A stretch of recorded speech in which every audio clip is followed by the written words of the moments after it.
Hey, I hope everyone is doing well. My name is Jack with WSOU, and today I'm joined with Dave from Deadguy. Dave, how are you doing today? Jack, I'm great, man. I'm enjoying the hot weather here. It's beautiful on the East Coast, as you know. Yeah. Just awful. It's a Uh, miracle we're all surviving. it is absolutely terrible outside. I don't think I've ever hated the heat more in my life. It is. I tried going on a walk today, and I No. barely lasted like 10 It's one of minutes those things where you outside. think, hey, it's fine, and then it's not fine. Yeah. I'm like, even in my car while driving, I'm like, it's still affecting me. It's still getting to me now. Well, welcome to the world we've created. Yeah, exactly. But heat's not important right now. What is important is you guys are releasing an album in, at the time of recording, 3 days. You guys are releasing Near Death Travel Services, which is your first album in 30 years, I think. Yes. Yeah, How, just yeah. Who would have thunk it, yeah. How does it feel that you're getting this album out there? It feels great, man. It was a long time coming, obviously. Hmm. We took a pretty substantial break from each other. Not from playing music, but we all played other things and had other bands and went on with life and Tim's already got kids out of college. I got one going into college as a freshman next year. So, kind of life happened. And then we were sort of fortuitously brought together. A guy I met wanted to do like a small documentary about the fixation on a coworker, which is our first record, Hmm. and he wanted to do it as like a 15-minute thing. And then when COVID hit, like everybody was free. Everybody had free time. So he started doing all these interviews and turned it into a full documentary. And we were like, all right, it's sort of fun to play these old songs, but uh, at some point, the nostalgia kind of gets a little boring. And so Crispy kept saying, this is only interesting if we write new music. Hmm. So I had started playing guitar maybe 10 or so years ago. I played drums my whole life. Hmm. But I started playing guitar and I was trying to like I'll be honest, not great. But I was trying to learn how to play hard songs. I was trying to learn to play like Mastodon and stuff like that, which are not easy. Okay. Um, but as I was doing that, I started writing all these riffs, and I was like basically making demos, thinking, all right, well maybe we can make an album here. Not even Hmm. so much of an album, like maybe we can put out a couple songs. And I just kind of fell into it, and I was able to bang out just like riff after riff after riff, and I would throw them over the fence and be like, I don't know if any of this is good. Somebody do something with this. And I was making demos on like electronic drums and all that kind of stuff. And like it's so much easier to make music for demos now, for sure. Like we would just I'd plug into the computer, electronic drum, boom, Yeah. all good. And so it's kind of a crazy thing. I mean, but like the main thing for us is I still don't honestly know if it's good.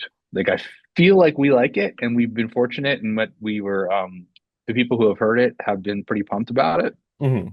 Time will tell. I mean, of course, we're saying album of the year, but you never know. Yeah, for sure. And I guess that kind of blends into my next question, which was, what are your expectations for this album and kind of like blocking out, like, I guess the audience, what do you hope that like Dead Guy personally gains from this album and just releasing it in general in the Yeah, state that it's in? besides the obvious vast wealth that we so deserve. Look, I mean, the main thing is I think we kind of had unfinished business, right? We were young idiots when we were in the band back then, and like we didn't know how to deal with anything in life, let alone be in high pressure situations. And so we never really got to tour on Fixation. And I think the main thing now is that like there's a much bigger audience for heavy music. I mean, Hmm. SOU, I give full credit to as a long-term proponent of like making it okay to like heavy music, right? And like, if Yeah. anything, pushing it forward. And so I think, that's our little spot in history is that we were able to sort of make heavy music kind of interesting. And so, with the new record, it's like, can we continue that? Can we continue to make heavy music interesting? Can we do fun things because of it? Which is a big part of it. Like we got last year, we went to Japan on tour. A year before, we did Europe. We get to go play these shows now where people are nice to us. We're not playing basements every night and sleeping on like a kid's pool table. Actually happened. Uh, we get to do these things now where like people are excited to see us. They're excited for us to play, and so um, I think now it's also you got to go take advantage of it because the world is a weird place, and you just never know what's going to happen. So we got to get out there and do it. For sure. It's kind of like a now or never situation, I guess. Absolutely. Yeah, yeah. And that definitely, I have a question on here that's just kind of like, because you guys haven't released an album in 30 years, you could have released this album 5 years ago. You could have released it 5 years after. Why now have you decided that you should release this Yeah. It's That's an interesting question. I mean, so I started writing songs for this record. I did like one, maybe 2016. album? So almost 10 years ago. I think in many ways we were overly dismissive of ourselves in the sense that we were like we didn't we were dumb kids, whatever. We didn't really know what it meant to us. We didn't know what it Hmm. meant to other people. And then life starts to happen and like, things people get sick and like parents die and all that kind of stuff. And then you're like, what are we mad at each other for? This is so stupid. We basically realized we should stop being babies and get out there and which by the way, not so easy for us. But to get out there and do this because it's like, man, this is like a missed opportunity. Like Yeah. why are we not doing this? And that was really a big part of it. It was like, God, why are we so dumb? You know what I mean? Like and so I think now we had a better sense that it mattered to us, right? It could matter to other people, which was never necessarily our thing, but I think we didn't realize that, like how much it Yeah. mattered to other people, and we definitely didn't realize how much it mattered to us. And now that we do it again, like, it's great, man. Like we don't play golf, you know what I mean? Like we're not going to go out with a bunch of dudes. Like, you know what I mean? We don't hang out at casinos. What else do punk rockers do, right? I mean, it's like, and the other thing is that I realize as a musician, I still go to see bands play a lot of jazz. I live in New York City, so I'm always like going to places like I I get mad now if I'm not playing. So like when other people play and we're not, and that's I think that the same thing that we all kind of realize is like, well, this is bogus. Like, why are we not the ones playing? For sure. And so that was a big thing where we were all like, oh no, wait, we actually still really want to do this. Hmm. Would you say, I know beforehand we were talking about you were still like involved in music while the band was kind of on a Yeah, hiatus for those 25 years, but like what yeah. else were you personally doing in those 25-ish years? And Well, did the I moved to San Francisco. Lived in Nice. California for almost 20 years. I worked still do, worked in the tech industry, started a couple software companies, went to grad school, got an MBA, that kind of thing. Traveled a lot for like work stuff. So I mean, look, this is a college radio station kid, stay in school. Uh, but it's really true though. In all seriousness, is like it afforded me these abilities. Like I've been to Japan, I think almost 40 times. Oh, And wow. people talk about these things about like bucket, and they're like it's a bucket list thing. We went on tour there, and when we went on tour, I was able to take everybody. I knew exactly where to go. All these things. So I got to go personally. Got to go all over the world. Like I've been to China like 20 times. Been all over Asia, all these places, all over Europe. Um, I got married, had a kid. We lived in Amsterdam for 3 years. Hmm. Came back, live in New York now. Tim had twins. He had an older daughter, and Wow. then he had twins who are now, I think, 22, 21 or Wow. 22. Yep. Crispy went, Crispy played in a bunch, and I also I recorded a country album, made a Wow. bunch of like weird drone electronica, started playing guitar.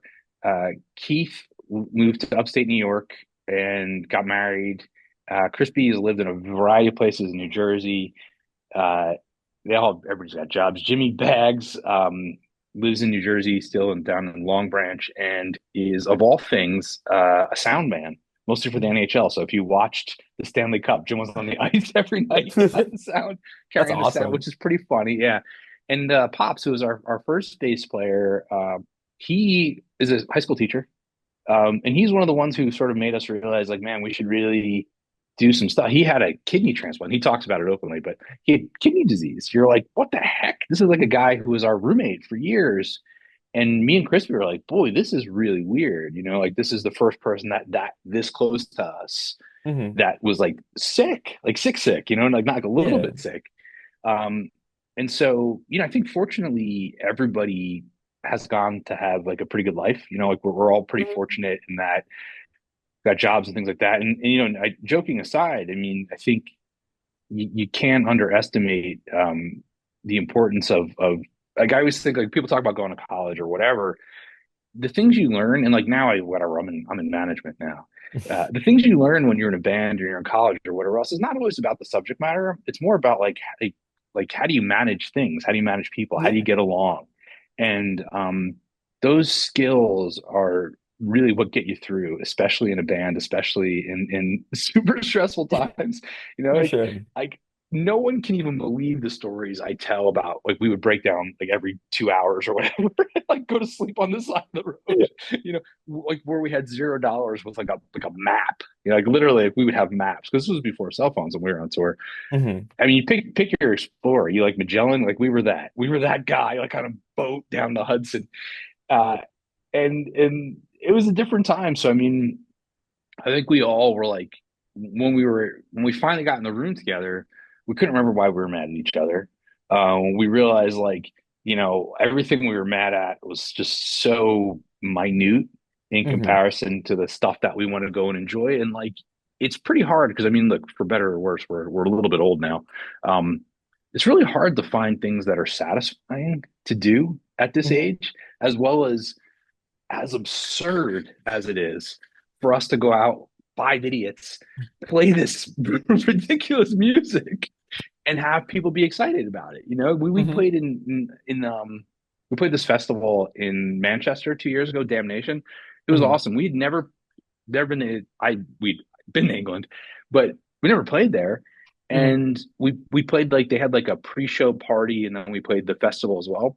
And the pre-show party and everybody's like, oh, this is gonna suck. You know, basically it was like we were dismissed, I would say, by mostly not by the guy who created the festival, but like a lot of the other people like, oh, when I tell you it was anarchy in the first song, like everyone singing along. Like they had to get more security. It Hmm. was so crazy. That's We have photos awesome. of it that are so nuts. And it was like, man, this is wild, that we can still do this and that Hmm. people are more excited now than they ever were. So like For sure. whether or not the fact and fiction, collide or the legend, yeah, it's a trip. It's a crazy thing. And like it feels dopey to say like I feel lucky, but like it is super unexpected, right? Hmm. That we would get to go do this all these years later. For sure. And I think too, just kind of when you guys started out compared to how like the music scene is now, I would say that would you guys consider yourselves a mathcore band, or would you just say like strictly like metalcore and stuff like No, I that? mean, there was no genre really at the time. I think the math thing Hmm. came from, I mean, me and Crispy both, but we were both, I particularly was a big jazz guy. And Hmm. we would play jazz, he and I, when he used to play bass. Uh, and just big on odd times, man. Like if you go back to even like Dave Brubeck's Take Five album, which is all in like weird time signatures, Hmm. that we were sort of like consciously like, how can we kind of infuse this metal or hardcore or whatever else with a little bit more Hmm. sort of out there thinking to make it Yeah. more interesting, just to Yeah. play it is more interesting. It's sort of like if you're a drummer, you start out whatever AC/DC, Hmm. and then eventually you're like, oh, I got to get into Maiden because it's harder to play. It's like you need more skill, and then you're in Hmm. Rush, and then you're in, then it's like over. You can't get past Rush on the rock. So then you go into jazz, right? Or you going into like this stuff where it's super hard to play, Hmm. and we kept thinking like, well, how can we push this to a point of where it's interesting enough for us to keep our brains in it, right? So there's a song on the new record. One of the singles is that song "Kilfie," Hmm. uh, which so we played a show the other night, and it was the first time we had played it live. And I kept listening to it, and I was practicing, and I'm like, doesn't sound that hard. And then I realized it's a super weird. The whole thing is weird, I was Yeah. like, and I there's in one of those Rush documentaries, Neil Peart always talks about like, why did I do this to myself? And then like Alex Orgetti is like, well, this is what made it interesting. He's like, yeah, yeah, yeah, yeah. So it's like the same thing. So who knew, man? We never knew. So we never really had a classification. There's lots of Yeah. people who said, there was Deadguy and there was other stuff.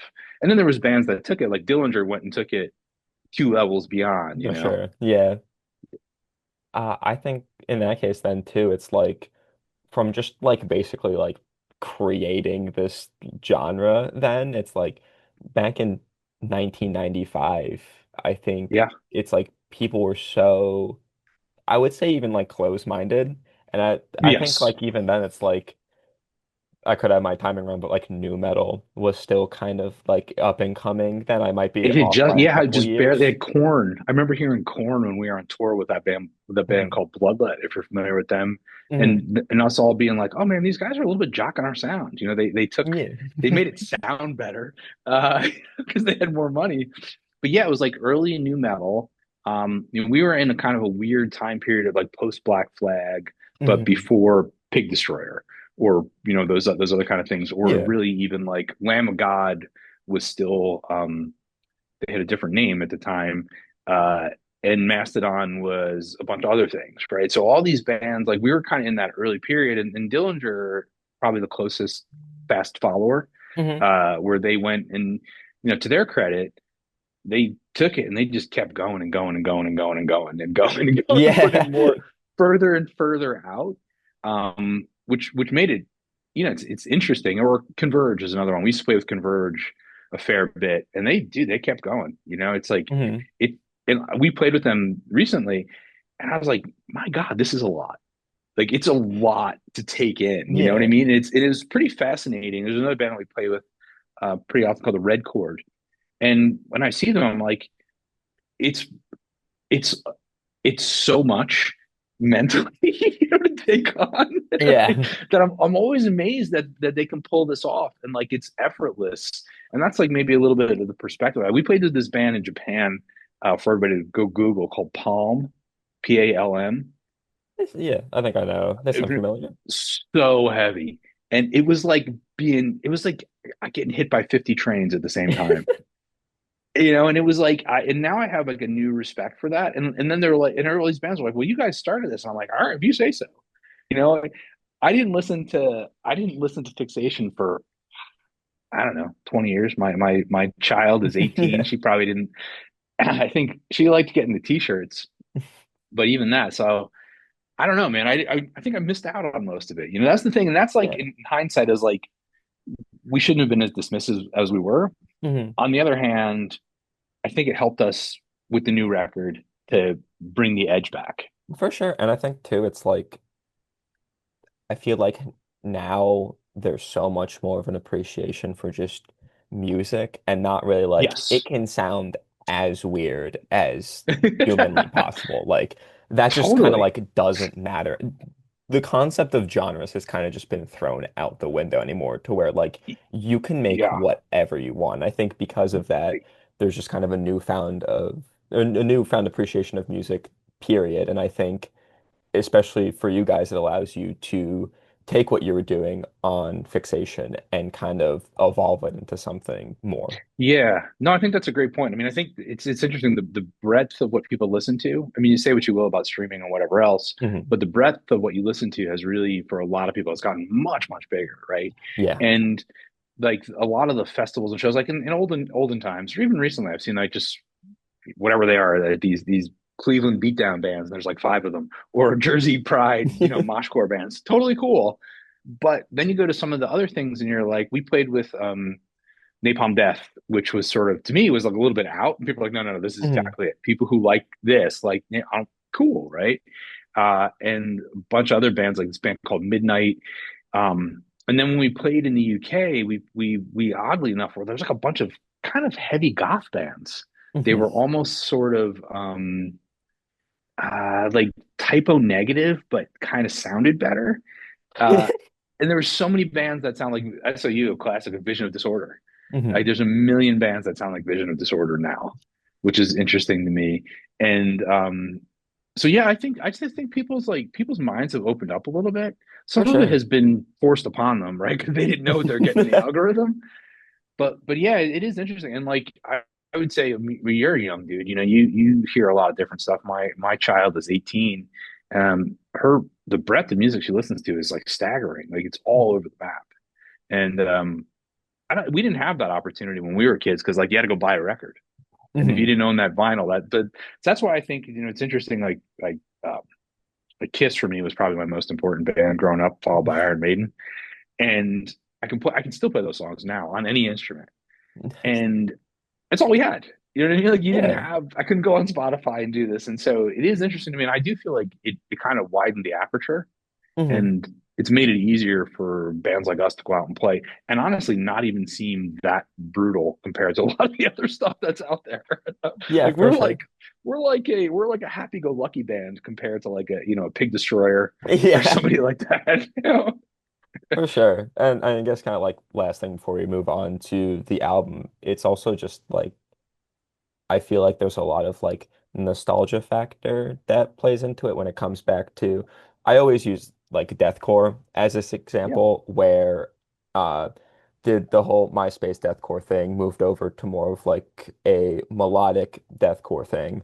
Then you have like the Lorna Shore like orchestra deathcore thing. And then Yeah. people went, wait a second, we're bored of this. We want the MySpace deathcore sound again. So it all kind of goes into a weird kind of Yes. cycle where eventually that melodic deathcore a Yeah. cycle that like eventually like everyone is going to experience a certain like their own little era, even if that era Yes. has already been done before. And I think even like with the new album, it's kind of like that cycle is almost like repeating, and it's like, hey, remember this like metalcore, mathcore thing we did 30 years ago? Here is it for newer fans to enjoy. And here's it Yes. for like a younger audience to experience, along with our previous audience that we already had. Yeah, absolutely. I mean, all these things are cyclical. I think they're faster now, which is kind of interesting, right? Mhm. Like big jeans are back, as an example, Yeah. which we didn't have big jeans for a while. But I do think it's a combination of I think like if you look at it, you can take your sociological terms, right, or like what's going on in the world right now politically. Hmm. Punk rock always makes a comeback. I think Yeah. metal in general, metal and even just sort of like the hardcore in general has gotten a lot smarter, Yeah. right? I mean, and so I think that goes a long way. I think all the music sounds better, which is a huge difference, right? Hmm. Uh, the nostalgia thing I think is an interesting area. Like we've tried to avoid it because it feels limiting, Yeah. and but I think we were, like I said, we were probably overly dismissive. But I mean, you listen to the Dead Kennedys or something today, and you're like, man, this still works. Like it holds up. Hmm. And so that's always the question mark for me is like, does the nostalgia matter? Like, The Haunted was a band I discovered on SOU way back Hmm. when.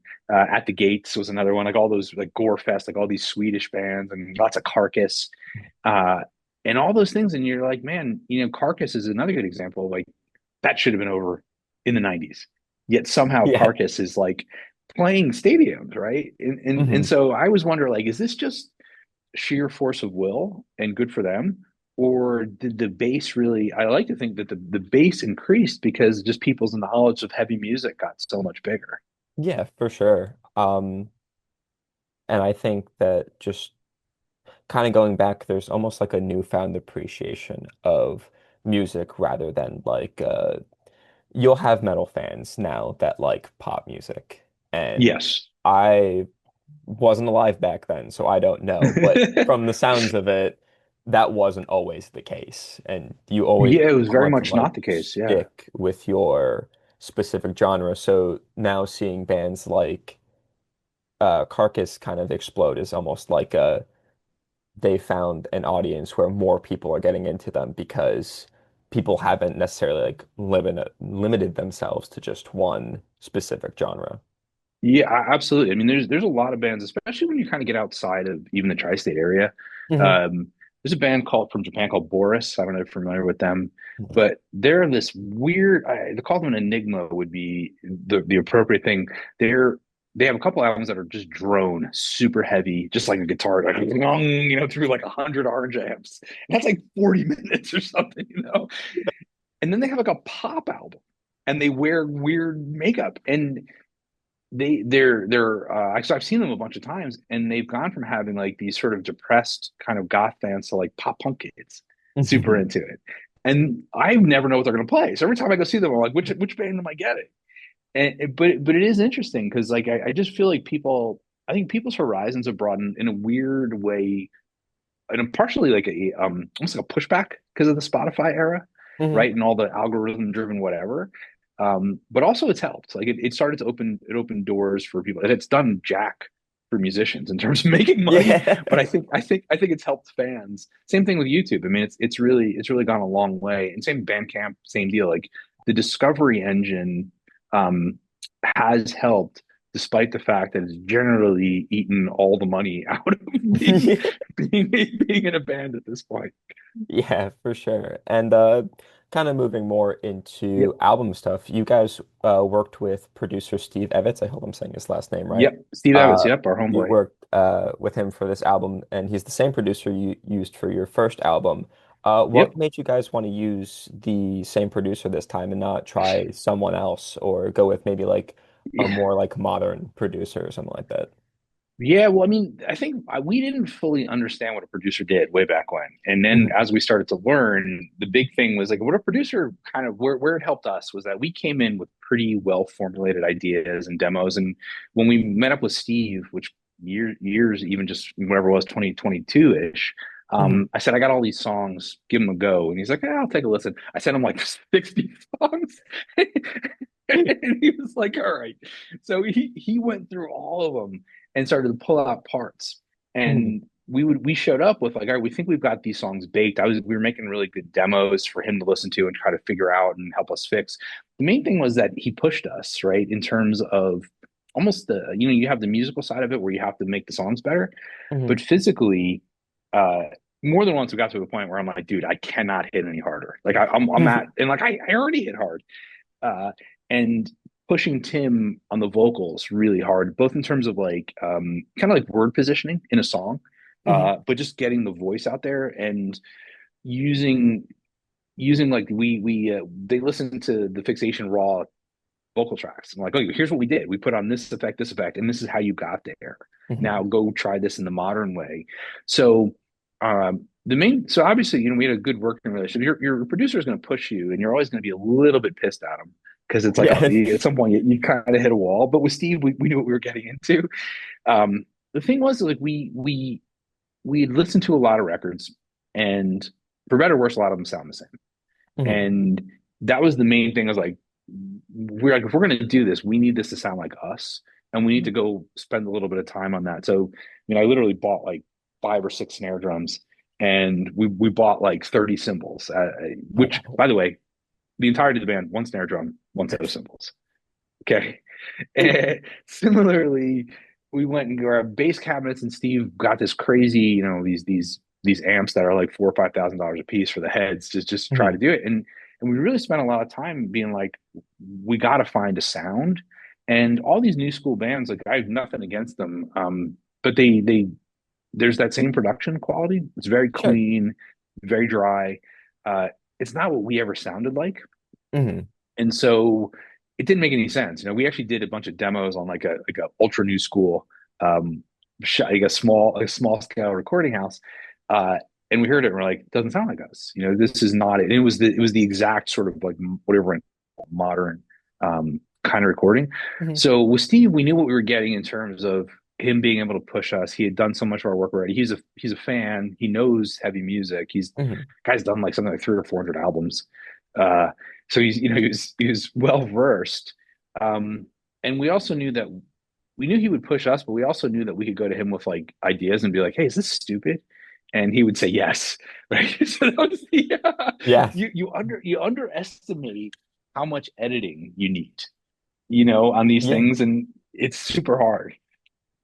For sure. I totally get that. And like to that point, it's definitely good to have someone to tell you when an idea is bad, when Yeah. like it's almost like a producer's secondary job to kind of like judge the material and kind of weave through Yeah. it and kind of be like, this idea is good, this idea is bad, or like this idea needs to be reworked Yeah. in some Doesn't point. make sense. Yeah, yeah, and I think that these are not they're not the most complicated song structures.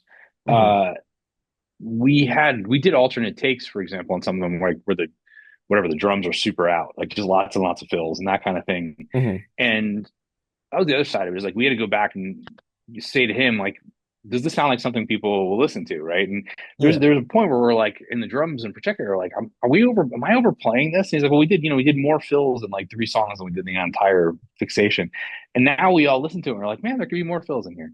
So Mhm. it's really hard to tell. So you have to have somebody you trust. Now the thing for us in this case was we didn't tell anybody that we were recording. Only half a dozen people, Mhm. maybe 10 people knew that this was going on. Mhm. So um, no one came with us to the studio. No one was allowed to hear anything, and it wasn't even on purpose. It just sort of worked out that it was a little bit on purpose. And so when we were done, we were like, maybe this is terrible. No idea. so so that's always me and Christy have always had the like maybe this is really bad and no one is telling us. And that goes back to like the beginning of the band. So with Steve, if it was bad, he would say it was bad. And Yeah. so that was like, yeah, so we needed that. Yeah, for sure. It's always probably good to have someone that's like, Yeah. even if you don't want to hear the truth, like it's Look, like if you this suck, you need to know it. exact it's like this product is going to be like Yeah, thrown out it's to gonna people and fail. showed to It's gonna people. fail. Yeah, Yeah. and look, we were legitimately nervous. I mean, we thought we made something that well, look, we liked it, right? But what do we know? Hmm. Uh, and the guys at Relapse have been incredibly supportive. No one has ever been nice to us in our in our past history. So these guys were like, no, no, it's cool, man. Do what you guys got to do. We're like, what do you mean? Like you can't. That's not enough. And we eventually, when we finished it and we sent it over to them and it was mastered and everything else. And I was like, I don't know, I haven't heard from these guys. And like, whatever it was, we sent it on like a Monday morning Hmm. and didn't hear from them. I was like, oh no, oh no, it's terrible. And unfortunately, they emailed like the Rennie who runs the label and all the guys emailed. They're like, we actually had to have stop our staff meeting and sit and listen to this record. We loved it. And I was like, That's oh, awesome. thank you, because it was like the pressure. Because look, what it could have sucked. Like could have been bad. Hmm. It's super hard to judge, and obviously like heavy music like this, man. It's you really got to bring the energy, Hmm. and it's that sense of like whatever you want to call it, kind of aggressive anticipation is Hmm. has always been one of our things, and trying to capture that, man, is not so easy. That was the main thing is like you're really like you're going for it, and we always played that way live, but the studio is a different animal, and a lot of coffee, no joke, really. It was like an enormous amount of like I was hitting up like two espresso shots every song, uh, but we had more time than we did. Like Fixation, we did the entire record, I think, and mixed it in 6 days, maybe 7 days. Hmm. And this we recorded over the course of about, including the vocals, probably took us about 6 months because we would do kind of like two songs, two songs, two songs. And then we went to Japan. We came back. We played a show in New York. Every one of us got sick. We somehow survived Japan. Crispy got like strep throat. It wasn't even like joking sick. It was like sick, sick. And Jim got horrific food poisoning. My It was like one God. of those kinds of things. So we eventually got it done, and then we were up against it because Relapse has such such a busy calendar. Like we had to Mhm. get the release out, and shows now are booked like almost a year out. So like we're booking March, May, June of next year, if you can Wow. believe that. Yeah, God. which is crazy because I'm like, what happened? So we had to get the record out to be able to make the festival season for next year, which is completely insane. Oh yeah, that's great. And like that kind of blends into my next question with how was the writing process and were there any specific songs that like caused challenges or like I don't want to say that like Hmm. you looked back and like needed more work, but like we're done and from the sounds of it, it sounds that you guys like I don't want to say rework a lot of your songs, but like you hear it once and then you kind of go back Yeah, and fix the we little did it. things. The big difference in the fixation days is like we were playing those songs every weekend, right? Or even sometimes Hmm. we were playing them whatever. We'd practice too. So we probably played them, I don't know, 20 times a month right before we went into record. In this case, we'd done demos that I think were pretty well formed, but the playing wasn't, right? Hmm. So we all had to go back and sort of think about what we wanted to play that was going to make it unique. Generally, though, like the songs, the first song on the record, "Kill Fee," was the last one we recorded. We used to call it. Every song had a different name, uh, and in that one, I was like, let's just try it and see what happens. We recorded. It was like our last day of recording. It was a Sunday at like 2 o'clock, Hmm. and we just we banged it. We just banged it out. I don't. Then I had to go back and hit the thing so freaking hard that it was a. But the one that was the hardest for me was it's the knife sharpener, which has these really wacky drum fills Hmm. in the middle of it. And I, even though I wrote the damn thing, I could not figure out what to play. And so I did multiple. I did so many. And the funny thing is now I listen to it over and over. I literally cannot play the same thing twice. I cannot do it. I cannot play what I played on the record. I have like slowed it down. It's not that hard. I just have like a mental block on it. Hmm. And then the other one of the singles that came out with the War with Strangers, we had a bunch of like kind of versions of, Hmm. and we would play parts, and that one has a bunch of different changes. And we were in the studio and like we had the form done, and I had the drums, and I think maybe we had like scratch parts done, and then me and Crispy were kept iterating on the guitar part. It was just like this has got to go here, this has got to go here. So typically we would have songs like we think this is where it should go, like whether it's like a note or a chord or even just Hmm. like a feel, and then we would often back into it. But the truth is, I had written so much crap at that point that like we had so many parts, but the reality is those guys are better guitar players, right? So it was always Yeah. like, I can get us this far. Why don't you guys take it the next level?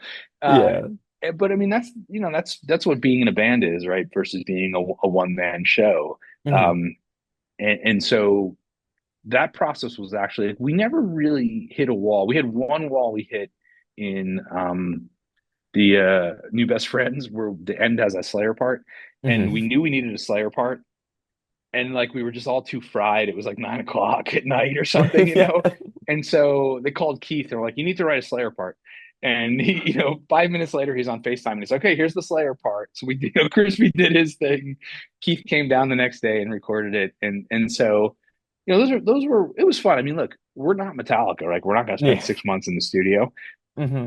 I wonder like if we did spend 6 months in the studio, what would happen? I feel like we would become overly analytical as well as navel gazing. Like we would put out just dumb stuff, So at some point, Yeah. like this kind of music, like even the songs that are like 3.5 minutes, we're like, oh my god, this is so long,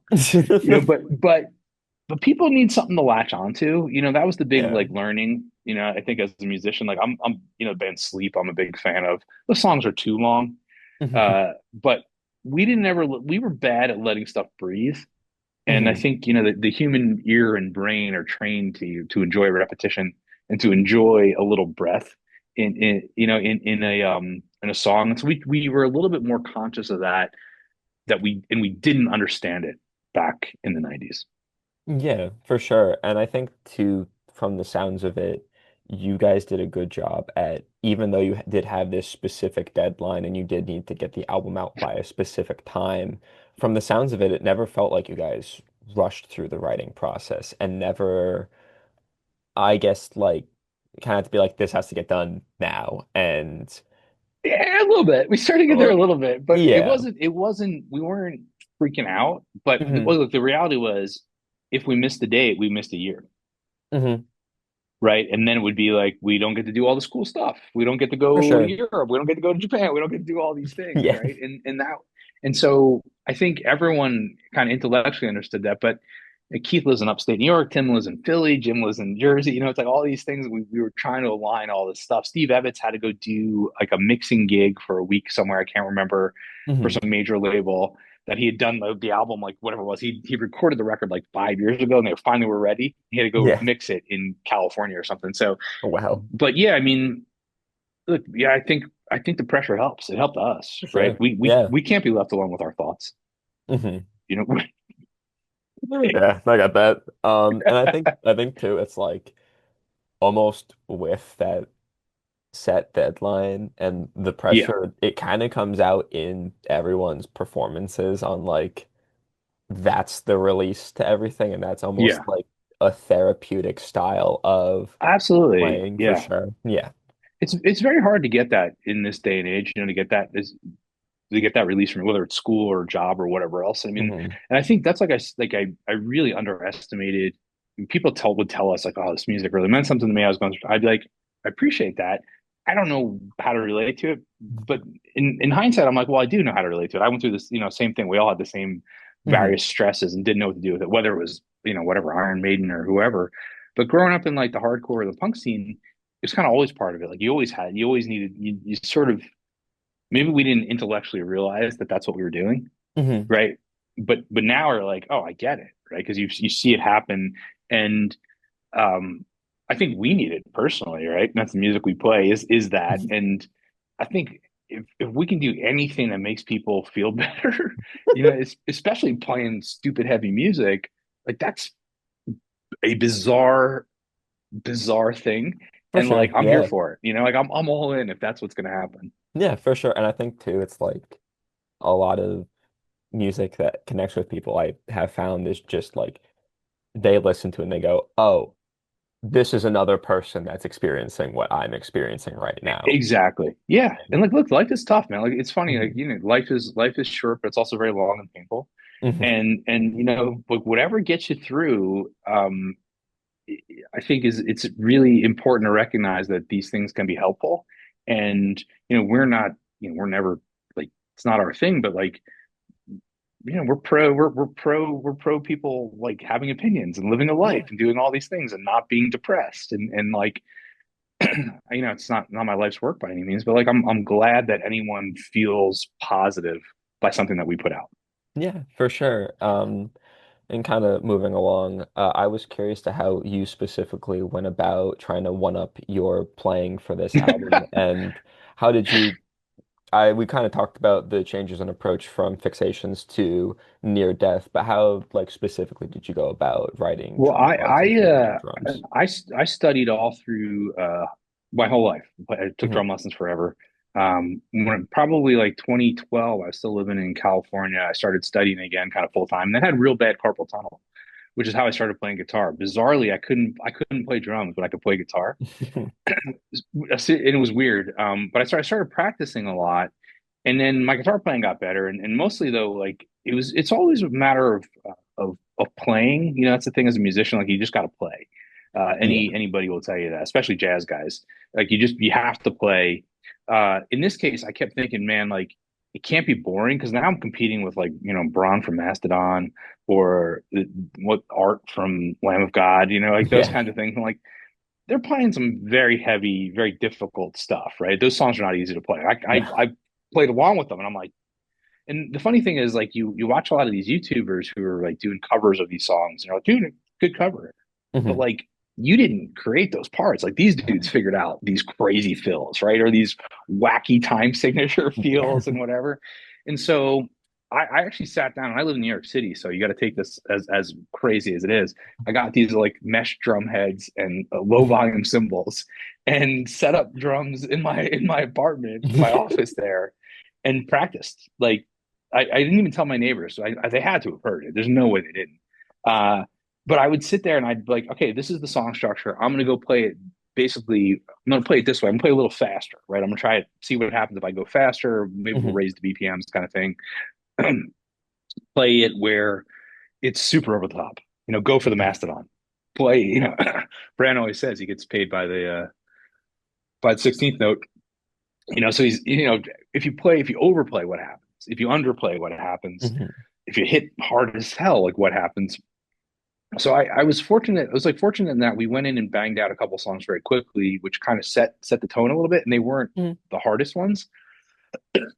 So in between though, like we would pretty much get one and a half songs done each day over, and then we would take kind of like 3 days off, kind of thing. Hmm. I'd go home and practice and be like, all right, I'd take the tape home, and be like, how can I make this better? How can I make these fills more interesting? There's a song called Barn Burner that has a lot of fills. It's fast. And I heard at one point, I'm like, what makes sense here, man? The intro to Over the Mountain, Hmm. And I did. So I got it in there. And it took like, and I showed up to the studio and I'm like, I got a good fill. And they're like, whatever. You know, and then I managed to fit in, basically a version of Over the Mountain. And um it's awesome because it kind of became like a signature, right, Mhm. of the song. And so trying to get that like uniqueness is pretty hard. Yeah. And depending on what kind of drummer you are, like Braun, we saw him, me and Jim saw him at Coney Island, and I'm like, dude, you played stuff that's exactly on the album. He's like, yeah, I try to hit it, and I grew up more like Buddy Rich never played the same thing twice, and I was like, man, and so it was such an interesting thing for me because there's a bunch of people I met like, you don't play the fills the same way as the record, and I was like, yeah, it's boring, and then I realized, oh no, wait, it's not boring. This is the song, like I'm playing different notes, and it was a big sort of like eye opener for me as a drummer to be like, oh no, no, no, like I'm not just a drummer, I got to be a musician. You know what I Hmm. mean? I Yeah. have to think about this and like, does it serve the song right? So I spent a lot of time practicing, man, and people are always shocked at how much like Keith practices a ton, I practice a ton. Hmm. Crispy says he doesn't, but he does. We all have, we're able to play at our houses, and the thing is, like the music, it's funny, like I always think, oh, this music's not that hard. And then I play it and I'm like, actually it's difficult. It's Yeah. not the easiest to do. Plus you're hot. You're Yeah. sweating. You're sweating in these places all the time. And or we'll go to shows, dude, and like you get there at 1 o'clock in the afternoon or 2 o'clock to load in. You don't play Mhm. till 10. Yeah. You sound check at like 4 o'clock, and then you got 6 hours of like, what am I gonna do? Yeah. So it's all a thing, but yeah, it is a no, we tried, man. That's it. Like the main thing is like, I believe it was Charles Bukowski who has on his grave, "Don't try." But at this point, if you're gonna make something that's gonna last, like there's very few things that last besides like music and art and literature, Hmm. and so much of today's music is just it's like potato chips. Sounds good at the time, Yeah. doesn't hold up, and then you get a stomach ache later. Yeah, for sure. And I can definitely like tell that like through the album, like you would want it to like you would want to try and expand yourself because as we were kind of talking about, like you don't know when you're going to make another album No, again. yeah, And you don't know if exactly. it's going to be 30 more years until the next Deadguy album comes. Ugh. Hopefully not. But But you it's never true. know. Like So you it's you like, got to go. You got yeah, to go for it. I mean, exactly. that's the thing with like I think Steve helped us as well. Is look, we never knew fixation was going to be meaningful at all, right? Or Hmm. anything. And like lucky, I don't know, whatever. And now I'm like, man, now I'm more conscious of it. Yeah. And you don't want it to suck, obviously. You want people to like it, but you want it to stand the test of time, Yeah, for which is sure. very hard to do. And like there are not a lot of bands like Black Flag holds up. Even some of the Mhm. recordings are not great, but the songs still hold up, or Bad Yeah. Brains, or whoever. And then there are like those first couple Haunted albums. Those Carcass albums are completely insane. Morbid Angel, bands like that, or Merciful Fate. And you're like, even though they're sort of like let's call them dated, they hold Mhm. up. Yeah, And for then you sure. listen to most pop music, and it's just yeah, it tastes great at the time. No recollection of it, Yeah. you know, and that's it's okay. But we I don't know if we consciously or not, but we were never going to be that. Yeah, for sure. I totally get that, and that kind of leads to my last like album focused question. But what are you personally hoping that listeners take away from this album, and where can you see this album kind of going in the upcoming weeks of it being released? Well, like first of all, I hope people like it, right? I hope they have, I hope they have a reaction to it that's like, this makes me want to go smash things, but in a positive way, whether it's the hierarchy Yeah. or the patriarchy, whatever it may be, your corporate drone friends. No, I mean, look, this music exists because you need an outlet, right? I mean, this is it. Mhm. It's our outlet to make it. I think if you're a listener and like it makes you feel something like I can get through this terrible day at work or whatever else because this speaks to me in some kind of way. Mhm. I mean, I think that's sort of part of it. Obviously, it's I think it's musically interesting. You have to really listen to it. We Mhm. also other thing I'd say is like we made an album. Like this was not singles. Like this was Yeah. like purposefully ordered, kind of old school in that way of like there's a side A and a side B. Yeah. Uh, and we did that on purpose. And so like I hope people listen to it and are like, okay, I see where they were going, and I see how they got there, and I see how they get to the end. Wax Princess is the last song, uh, and it has a super wacky ending. Uh, and so I just hope that people say like hear it and they're like, okay, these guys sought out to make a thing. Like they made an Yeah, object, right? They didn't just make a bunch of crap that we stick together. for sure. Yeah. So there's that. I mean, look, I mean, I also hope people listen to it and are like, man, this is interesting and I want to go do better. Yeah, Right. I mean, for that's a sure. big part of this is like all the bands that I liked growing up or even now, like I was fortunate to spend a bunch of time with Bruce Dickinson of all people from Wow. Iron Yeah. Maiden. Super weird. I'll put it out there. But the thing he said to me is like, look, I heard all these bands when I was a kid and I wanted to be them, but better. And then Maiden, he's like, I always want to be the best Maiden. Always. We always want to be the best. And it's not ego. It's just kind of like, this is what you do. Can you make it better? And Yeah. and that's the big thing is like, so people like we've had a couple people like, well, it sounds like 95. And it's like, it doesn't sound that way. The songs are it sounds better. Yeah. But like this is what we sound like when we play together, for better or worse. And I think from there it's like, well, how can we make that the most interesting, the best possible version of what we can do together? Because you don't get that if you have other people or you do other things or whatever else. And so like it's a very unique thing being in a band where you get this kind of this weird chemistry amongst people. Like people are like I'll tell you right now, people are worried about AI taking over music as an example, but like Mhm. sure, AI could ingest whatever, all the music of history, but it doesn't also know, say, Chinese literature, or it doesn't know how to, all these, it doesn't know how to Yeah. correlate these things. And so I think when we think about it, like there's a lot of crazy guitar chords that are hidden in these songs, as an example, like those crazy jazz things where your fingers hurt. And there's a lot of references to Mastodon I'll never tell them. So much Mastodon I stole put it out there.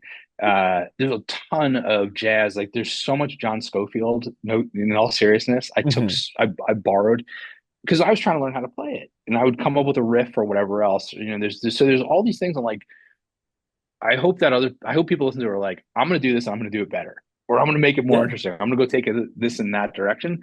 Because ultimately, like without progress, we got nothing. Yeah, for sure. I totally agree. I think that from the sounds of it, it sounded like you kind of created this album as like a stepping stone or as like a reminder of sorts A reminder. It's a good way that to like say it. Yeah. kind of like, hey, this is what real music sounds like. And this is Well, this is what what like we sound like. yeah, Yeah. it's But I mean, almost look, yeah, look, we played it, man. There's no way around it. Like these are even though you use Pro Tools now, like we recorded everything on tape back in the day.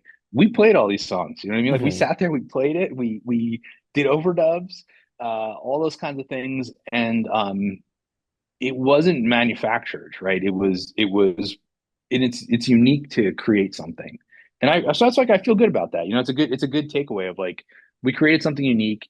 It sounds like us, Yeah. and what more can you ask for? I think that if there's anything that you can take away from this album, I think that above anything else, it sounds human. It sounds like That's interesting. I you like that. guys it sounds like you guys sat in a room and almost like meticulously thought of where everything should go and how it should be played. And I don't know, it like comes out in the music as almost No, I like that. like a form of expression.